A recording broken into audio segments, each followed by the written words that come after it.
Price formation with this new currency should get rid of the Western exchanges of commodities. In other words, they know what we are doing. They understand that we have been suppressing the price of gold for a very long time because it is the canary in the mine shaft. It is inversely correlated to interest rates. So if you have very, very low interest rates, like we did for 15 years, manipulated to zero, then the price of gold should go parabolic as it pays no coupon, no dividend, no yield, right? And that's what's so interesting about the fact that you have 6-month treasuries earning 5.5%, yet gold keeps going higher, and the dollar at the top end of its range, and gold keeps going higher because they don't care about any of that. They just want the gold. The BRICS alliance is pushing ahead with plans to establish a common currency while promoting the use of local currencies among its member nations. This initiative aims to reduce dependence on the US dollar, a point emphasized by South Africa's ambassador to China, Kabanga Cyprian Kwala. AndySchectman, CEO of Miles Franklin, suggests that the new currency intends to create an independent price mechanism, free from Western speculation that historically suppressed gold prices, known for their inverse correlation with interest rates. Kwala mentioned a forthcoming meeting in May where finance ministers of BRICS member states will discuss key issues and prioritize actions to bolster the stability of the international monetary and financial system. Meanwhile, Russia's deputy foreign minister, Sergei Ryabov, noted that while a common currency isn't the top priority, progress could be swift, hinting at a potential resolution within a year. Schectman highlights ongoing discussions within BRICS nations concerning the common currency, which would feature two baskets, one for currencies and another for commodities, potentially including gold. After the February BRICS meetings, Russia introduced the concept of a BRICS bridge platform for payments, with China and the UAE, United Arab Emirates, among those participating in similar cross-border central bank digital currency (CBDC) initiatives like mBridge. Pierre Lind, chairman emeritus of Franco-Nevada Corporation, underscored China's growing influence in the gold market, noting that China now serves as the primary buyer of gold, surpassing the US and Europe, thus highlighting China's substantial role in determining gold prices. This shift underscores China's dominance, consuming over 23% of the annual gold production. Join us as we delve into AndySchectman's valuable insights. Don't miss out on our latest updates. Subscribe to our channel and activate notifications. Thank you for tuning in. Russian finance minister, and his name is Yuri Ushakov, and he was interviewed in the Russian news agency TASS. I go there a lot. They have good stories that really often I'll find before, you'll find this information a few days before it's even up in Zero Hedge. So anyways, what he was talking about is what I've talked about for the last 3+ years, largely because of what Sergei Glaziev has said. He said that he was talking about the common currency that the BRICS are working on. He says, yeah, the idea of the currencies, there'll be two baskets. We've known that. One basket will be currencies of all of the countries involved. We knew that. And the other will be commodities. Now, again, tier one asset and gold, it's probably going to be the main commodity. All of these countries, these BRICS nations, they're the ones buying it, probably going to be the main commodity. We've known that. None of this is new. He went on to also say that it will be a digital currency. Now, we've known that, so that they can sidestep SWIFT. It will be like the project mBridge, which I've heard you talk about.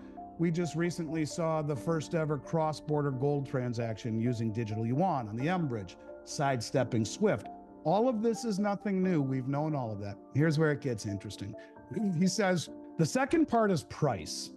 For the moment, now he says for the moment, price is determined by Western speculation. We produce these commodities, we consume them, but we do not have our own price mechanism, which will balance supply and demand.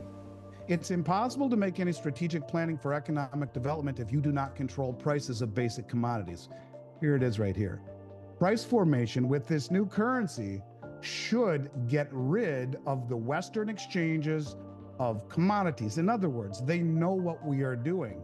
They understand that we have been suppressing the price of gold for a very long time because it is the canary in the mine shaft. It is inversely correlated to interest rates. So if you have very, very low interest rates, like we did for 15 years, manipulated to zero, then the price of gold should go parabolic as it pays no coupon, no dividend, no yield, right? And that's what's so interesting about the fact that you have 6-month treasuries earning 5.5%, yet gold keeps going higher, and the dollar at the top end of its range, and gold keeps going higher because they don't care about any of that. They just want the gold. And it goes further than that. They have talked about the BRICS grain exchange. And in it, they say global prices are primarily determined by the Chicago Commodity Exchange. Moscow also seeks to move away from trading grain for US dollars in favor of the national currencies of the BRICS member states. Well, you just saw China cancel a huge grain order with Australia and the United States in favor of buying it from Russia. They will pay for it in yuan, which is immediately convertible into gold, the only other tier 1 asset on the Shanghai Gold Exchange. They understand what we are doing. They get it.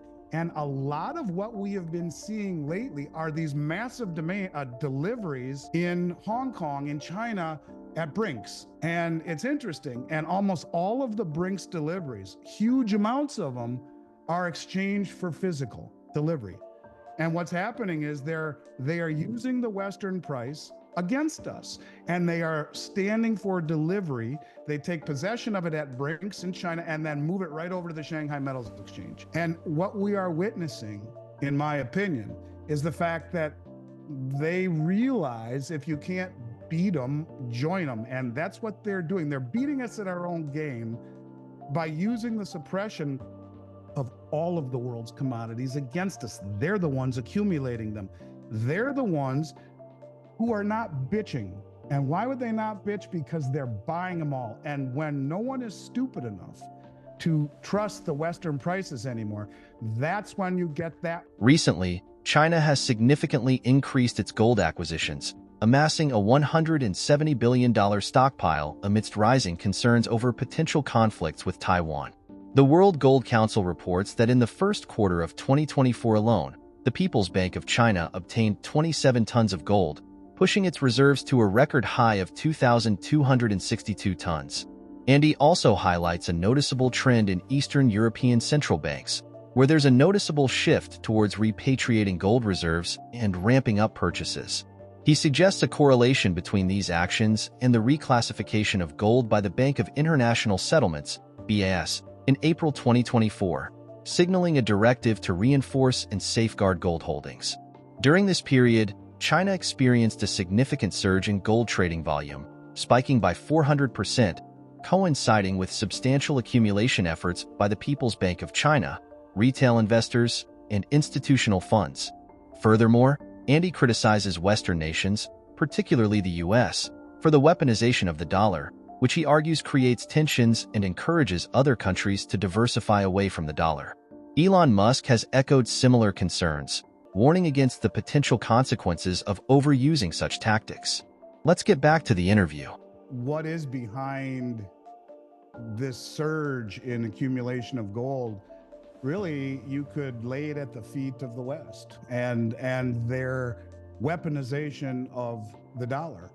And, if we go back to the previous crisis, 2008 and 9, really, the central banks were just beginning to, or the gold market itself was just beginning to ramp up till it reached its peak in 2011. But it was a very, very different time in 2008. For example, the Fed had a balance sheet in 2008 of, I don't know, $700 or $800 million, not the $9 trillion that we saw it get ramped up to here over the last few years. But I think what's really behind the accumulation of gold, there are a few things. Number one, in 2019, the Bank of International Settlements, which is the most powerful bank on the planet, the central banker's central bank, they reclassified gold as the world's only other tier 1 reserve asset. And, our media doesn't just do a poor job of telling us what's happening, they do no job. How many people really know that gold was reclassified tier 1?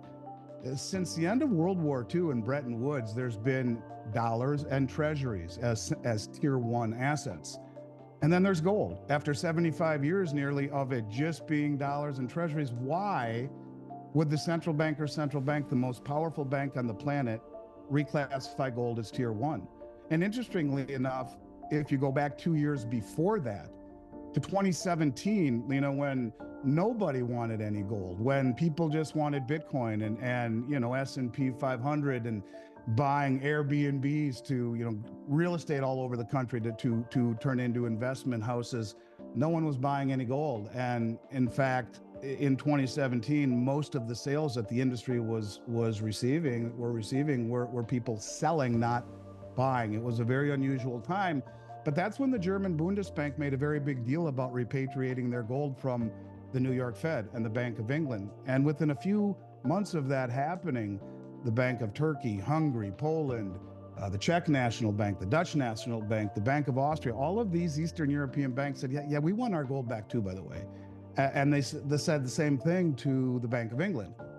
And in 2018, those same banks, most of which had been net sellers over the previous several years, bought more gold as a group than they did in the previous 60 years combined.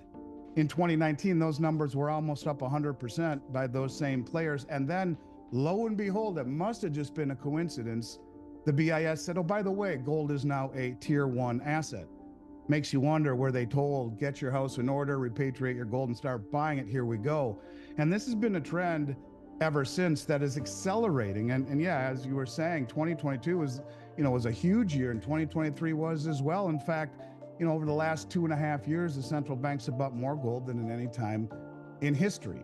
And when you have a central bank like the United States Federal Reserve, and the U.S. government, who find it appropriate to weaponize the dollar as the world reserve currency, it creates very, very, very big problems. And big problems in the respect that much of the world views us as being hypocritical. Where, for example, we can give $200 billion to the Ukraine, but Janet Yellen just does an interview with CNBC and saying, we have now warned China, we have put them on notice that if they give any money whatsoever, even though they're charter members of BRICS and allies, if they give any money to Russia to aid in their war efforts with the Ukraine, we will not only sanction their companies and their banks, but also Beijing itself. Chinese exporters are bypassing the yuan and choosing to retain their earnings in foreign currencies. This action runs counter to BRICS' aims of fortifying the yuan and other local currencies against the dominance of the US dollar.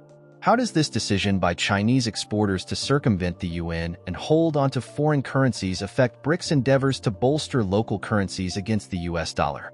Share your insights in the comments section below. If you find the video compelling, consider joining our community by subscribing to our channel and activating notifications using the bell icon. Thank you for being a valued member of our community.